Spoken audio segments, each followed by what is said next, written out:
박완서의 그 여전의 집 보겠습니다. 단편 소설이죠. 그리고 일제 감정기 강점기가 배경으로 돼서 아픈 민족사를 다루고 있습니다. 물론 그 사랑의 이야기를 담고 있지만 이 사랑의 상처보다는 아픈 민족사의 그 위안부를 중심 소재로 해서 아픈 민족사라는 이런 사회성이 짙은 소설이라는 것 염두에 두시고요. 두 번째 액자 소설입니다.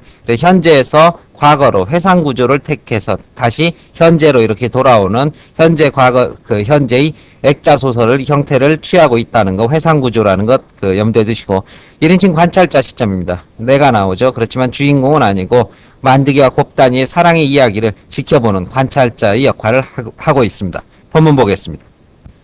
회상구조의 소설인 만큼 당연히 회상으로 들어갈 수 있다 어떠한 계기가 제시가 될 것입니다. 그 계기가 첫 줄에 이렇게 제시가 되어 있죠. 지난 여름 작가에 의해서 북한 동포독기 신앙송회를 했다. 이 신앙송회를 한 적이 있었다. 이게 서술의 계기가 됩니다.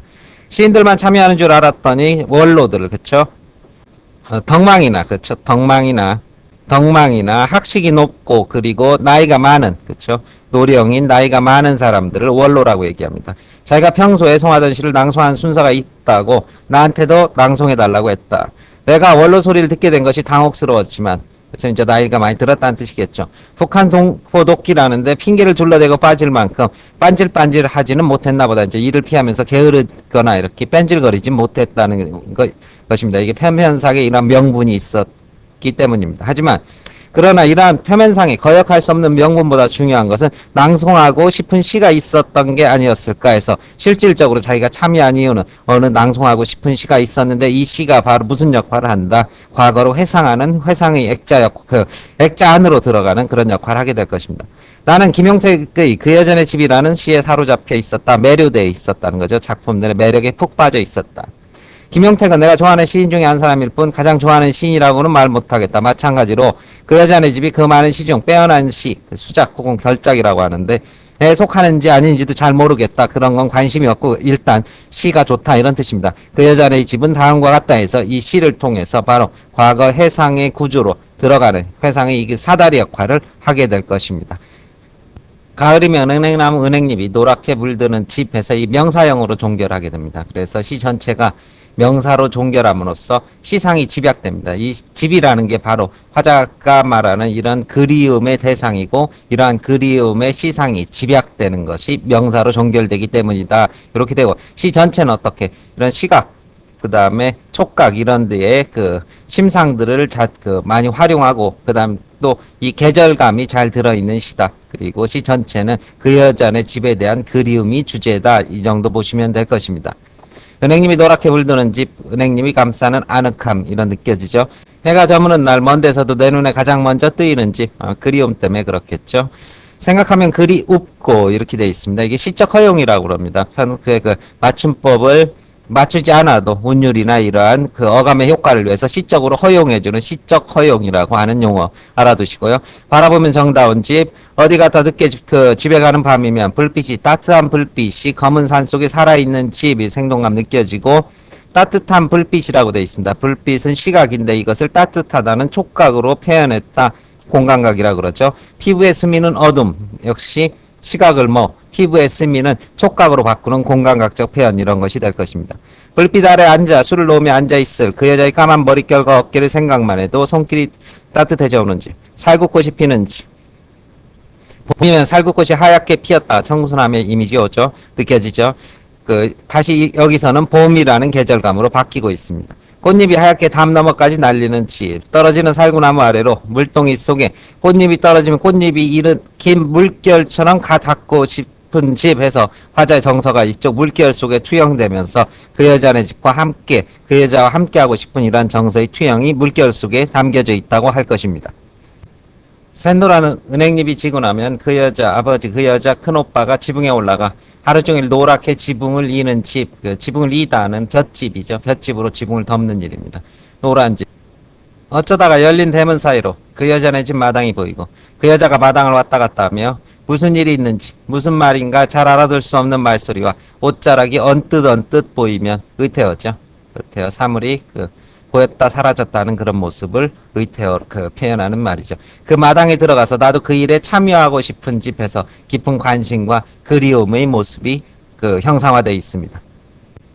마당에 햇살이 노란 집, 저녁 연기가 곱게 올라가는 집, 그렇죠? 평온함이죠. 바람 한 점 없는 평온함의 느낌. 역시 가을 저녁이 됩니다. 뒤 안에 집 뒤의 마당입니다. 집 뒤에 있는 마당에 감히 붉게 익은 집.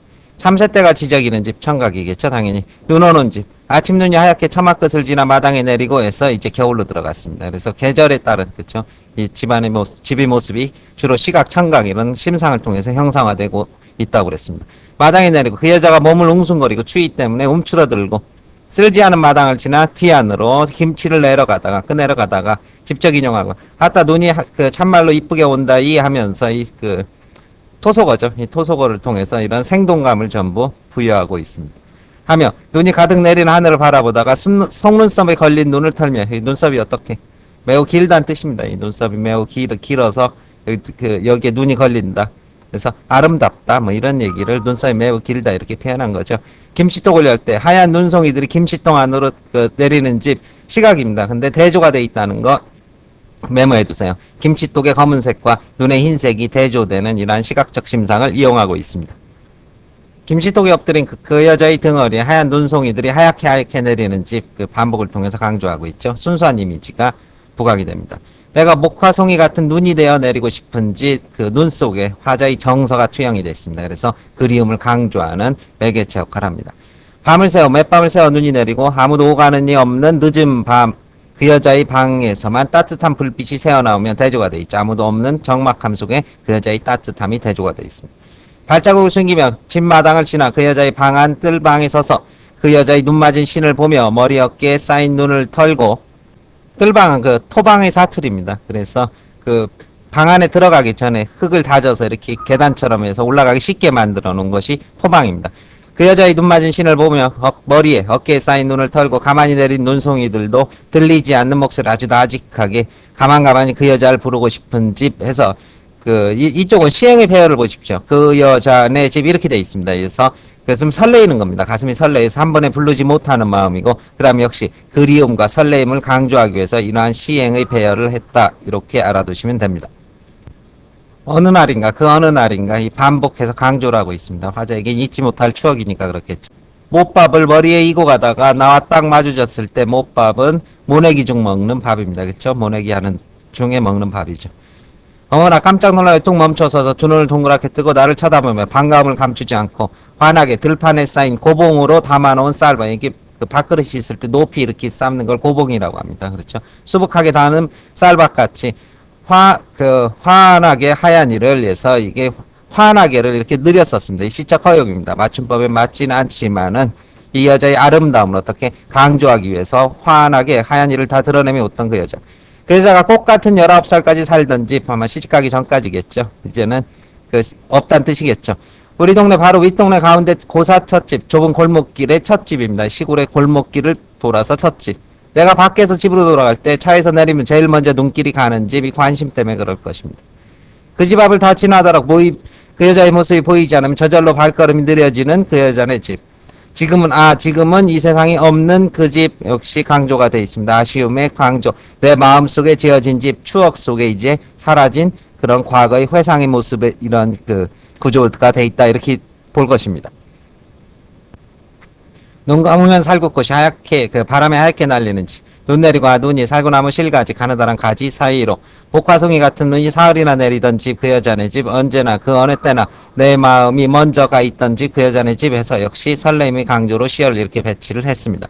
생각하면 생각을 하면 점점 줄이 어떻게 늘어나죠. 이게 점칭입니다. 그래서 그리움을 강조하는 거고 반복해서 역시 그리움을 강조하고 있겠죠. 그러면서 말줄임표를 통해서 이 생략 압축을 하면서 여운, 그렇죠? 설레이는 마음의 여운이 아직도 이 잔잔히 물결치는 그러한 모습을 담고 있는 시고 이 시를 통해서 이제 본격적인 소설의 회상으로 돌아가게 될 것입니다.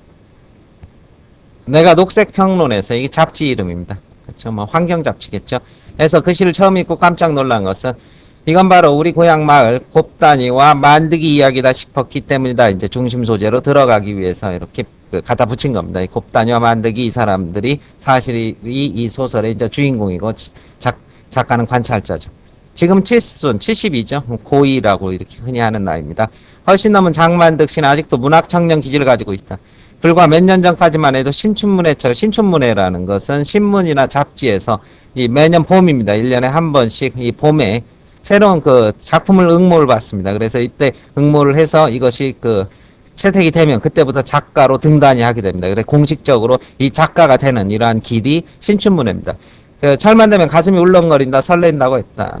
울렁거린 게 아니라 응모도 해봤으리라고 나는 넘겨짚고 추측하고 있었다. 그렇죠? 그러니까 그 문학가로서의 삶을 살고 싶었다는 뜻이겠죠. 울렁거리면 얼마나 참을 수 없는 울렁거림이라는 걸 알고 있기 때문이다. 그 시가 김용택이란 유명한 시인의 그 시가 아니라 처음 들어보는 시인의 시였다면 나는 장만득 씨가 가명이 필명이라고 흔히 얘기를 하죠. 필명. 작가가 작가 이름, 실제 이름과 다르게 쓰는 필명으로 등단을 했으리라는 거 의심치 않았을 것이다. 나는 그 시를 읽고 또 읽었다. 처음에 희미했던 영상이 약문에 담근 인화지처럼 점점 선명해졌다. 과거의 기억이 생생하게 떠오르고 있었다.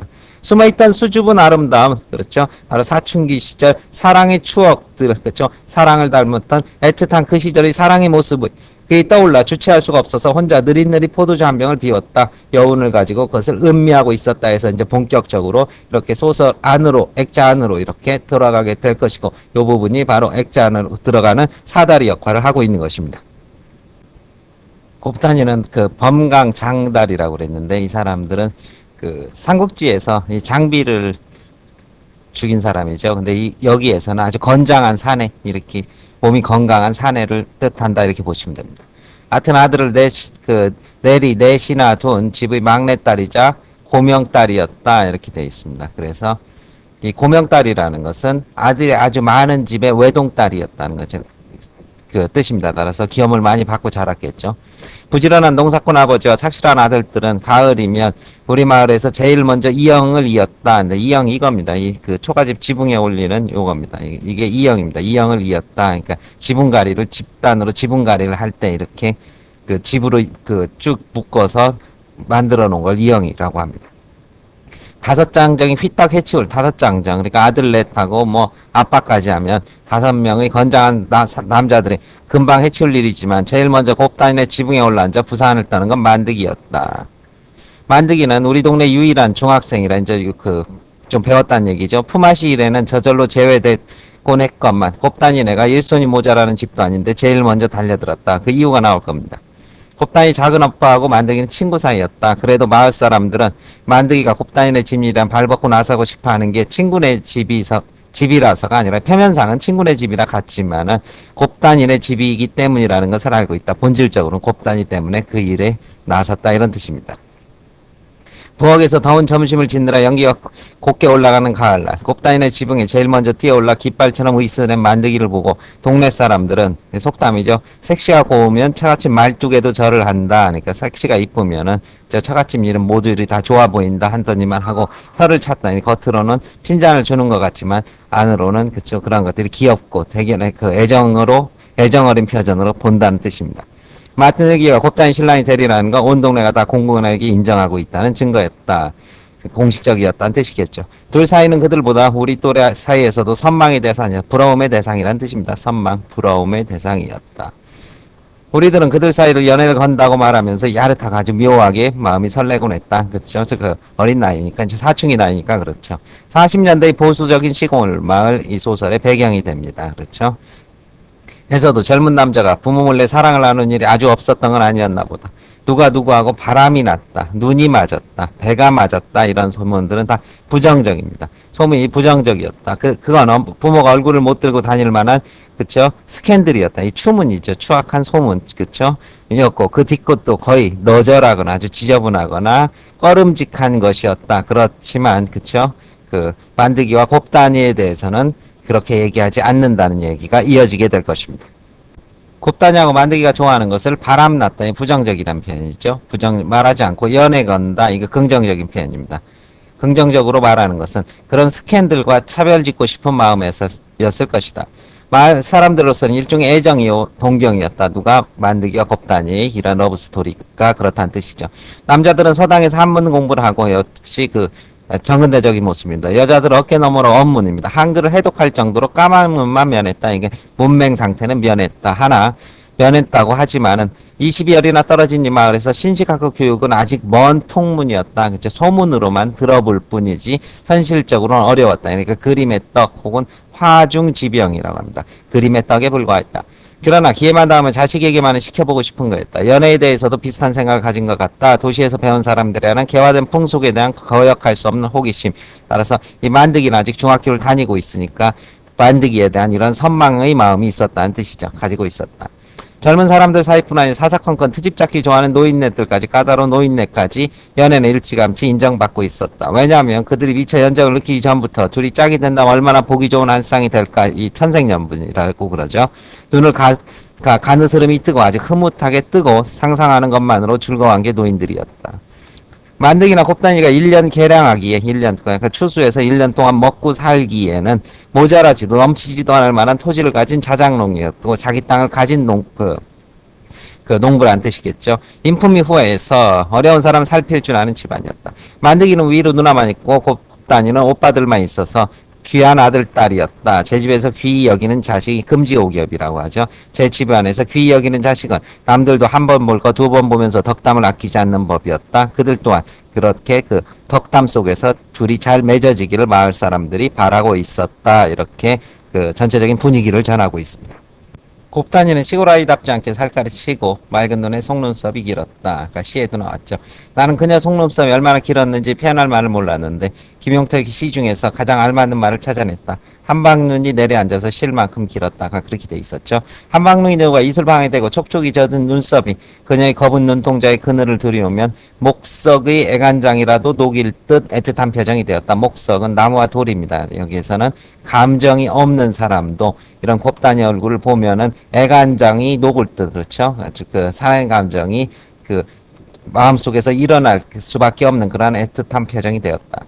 만득이는 총명하에 하나를 가리치면 열을 알았고 똑똑하다. 문일지십입니다. 하나를 가리키면 열을 알았고 생긴 것 또한 관옥 같았다. 그 남자에게 잘생긴 남자 얼굴을 표현하는 말입니다. 총구석에서도 드문 인물이었다. 만득이가 개천에서 난 용이라면 그 저 시골 구석에서 난 용이라면 곱단은 진흙탕에서 핀 연꽃이었다. 그렇죠. 은유와 대꾸를 통해서 그 두 사람의 외모를 집약해 표현합니다. 누가 원절할 것이 둘이 장차 신랑각시가 되면 얼마나 어여쁜 한 쌍이 선남선녀 혹은 제자가인 이런 말을 하죠. 그렇죠. 그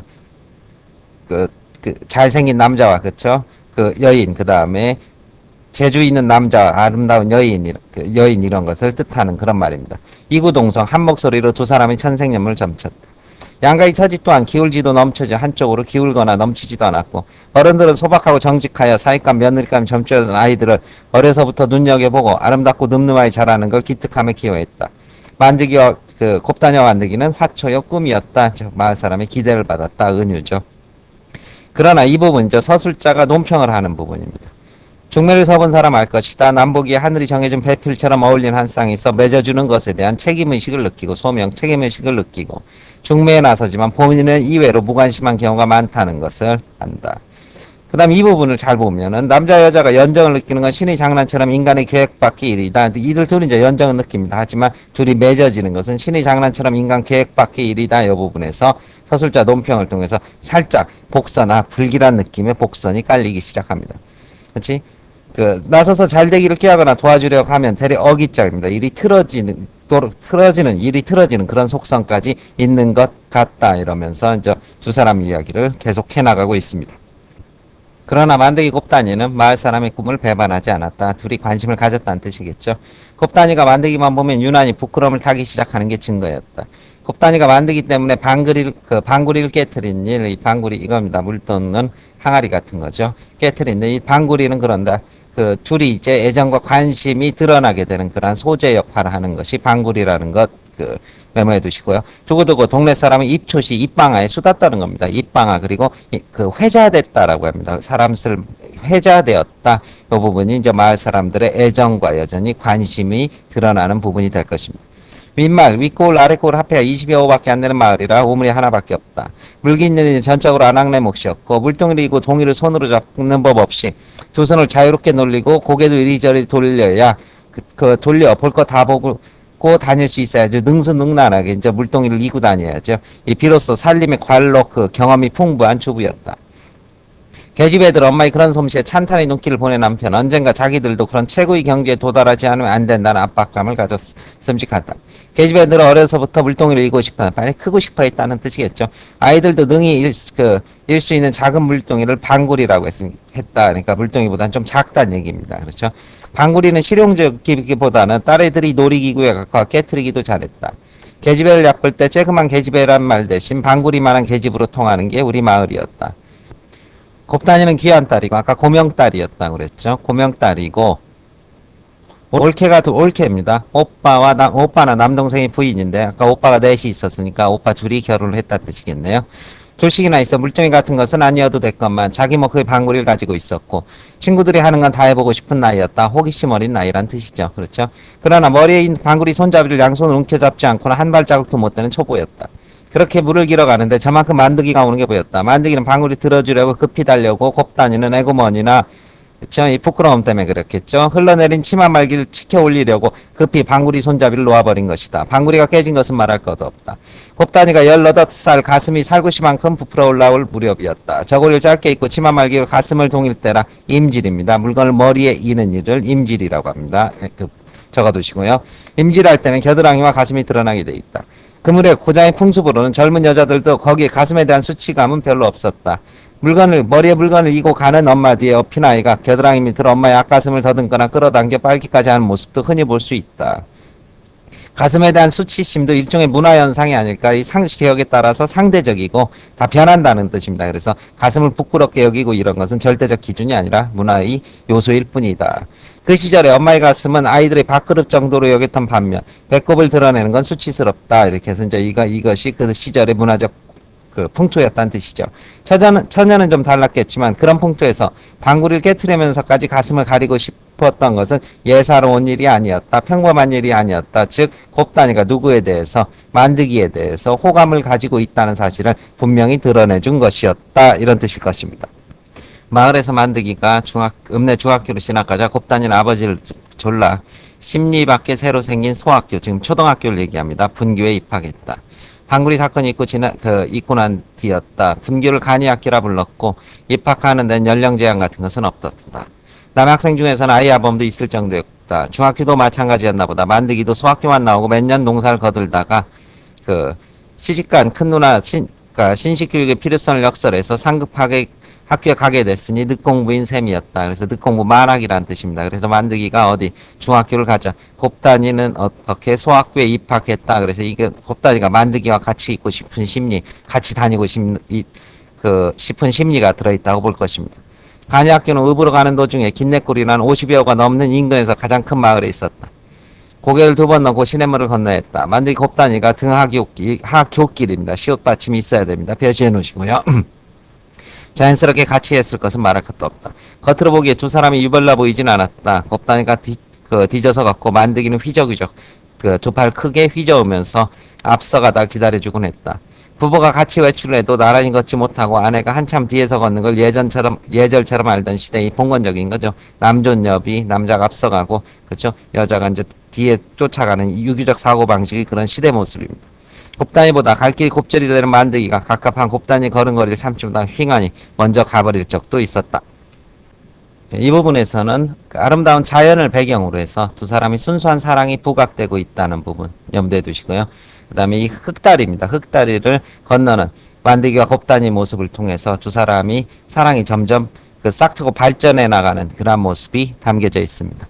들을 적시는 개울이 도처에 그물처럼 퍼져 있는 물이 흔한 고장이지만 다리를 통해 건너야 하는 긴내골의 시냇물은 아름다운 강이었다.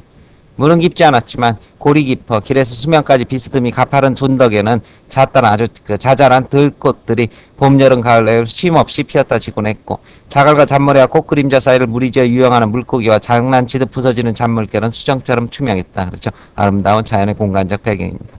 그 시냇물에 흙다리가 있었다. 둔덕을 2개의 기둥으로 가로질러 놓고 사이를 새끼나 칡너쿨 같은 것으로 엮고는 진흙으로 판판하게 아주 반듯하게 싸바른 흙다리는 오솔길이 연속처럼 편안했다. 그러니까 위에 이렇게 다리를 놓고 양쪽에 둔덕 사이에 나무를 놓고 이렇게 나무 사이 이거는 저 흙으로 채워놨다는 얘기였죠.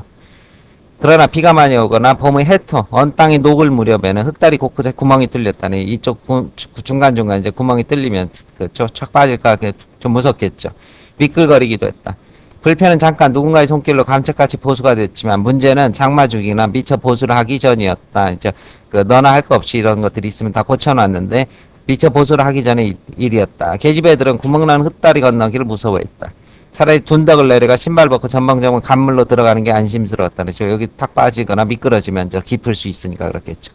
물이 불어봤댔자 허리 정도밖에 안 찼지만 그럴 때는 앞서서 작대기로 문의 깊이를 알려주고 계집을 인도하는 것이 남학생들의 중요한 책임이나 역할이었다. 구실이었다.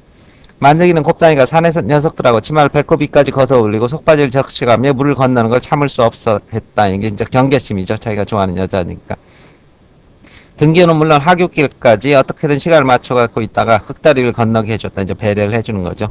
흙다리를 건너면서 곱다니가 무서워하고 앙탈을 부리며 생떼를 쓴다는 겁니다. 막 떼를 쓰고 그러면 만들기는 다 받아주며 다독거리니라 길지도 않은 흙다리에 둘이 몇 번씩 얼싸앉는다는 소문이 자자하게 퍼지곤 했다. 그렇지만 이제 이런 소문들이 그렇죠. 이거 얘들이 추문이 아니라 좀 아름답다, 뭐 부러운 이런 선망의 모습으로 이렇게 좋게 포장이 된 겁니다. 그러나 구닥다리 아주 보수적인 그렇죠. 보수적인 구닥다리 보수적인 노인도 소문을 망신스러워하지 않고 귀엽게 여겼다.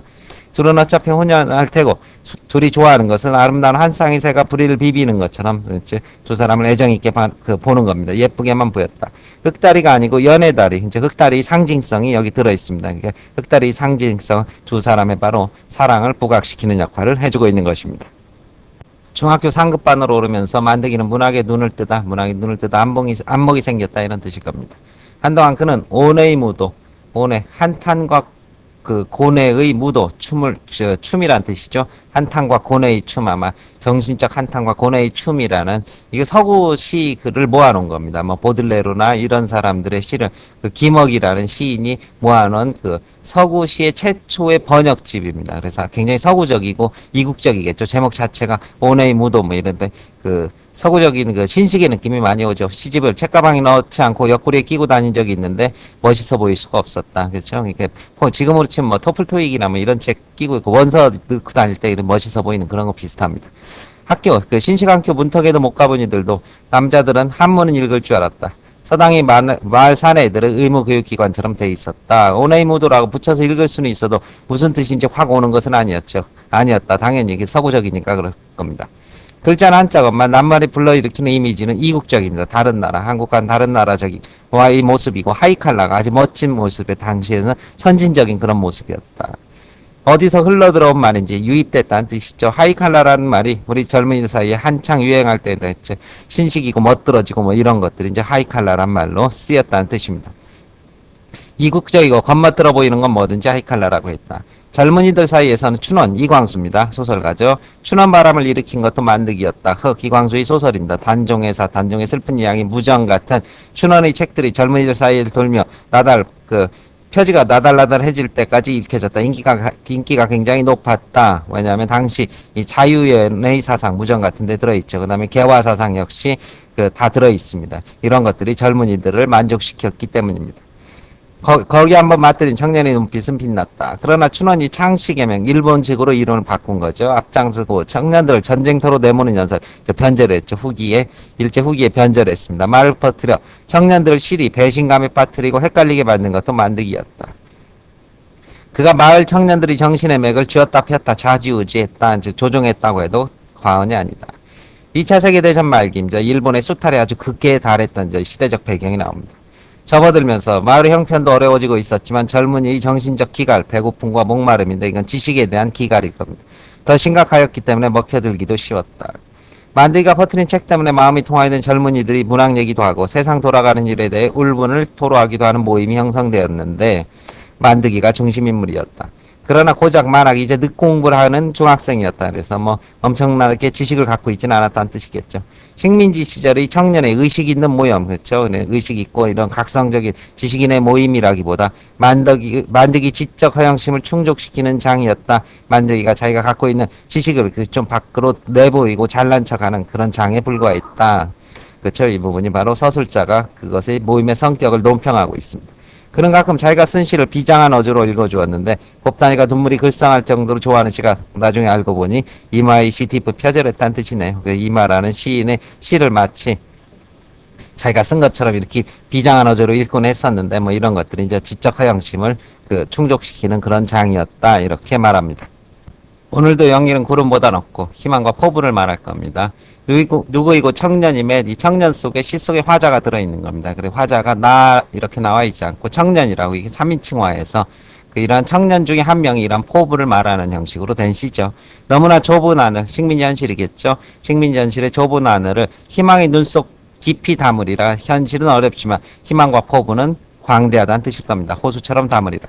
벌리는 팔이 아무리 좋아도 현실이 제약 속에서 살아가고 있지만 나의 희망과 포부만은 꺾을 수 없다는 화자의 극복 의지를 보여주고 있고 이 부분은 현실과 그 희망이라는 그 두 부분이 이렇게 대조가 되어 있는 이런 작품이 되겠죠. 식민지 현실의 극복 의지를 담은 시, 뭐 이렇게 요약이 될 것입니다.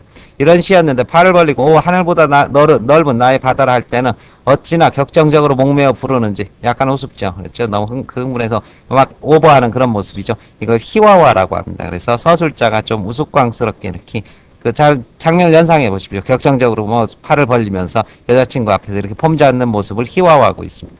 곱다니는 그때마다 만들기를 넓은 세상으로 보내야 할 것 같아. 이제 사회 속으로 참여시켜야 할 것 같아. 가슴이 떨린다.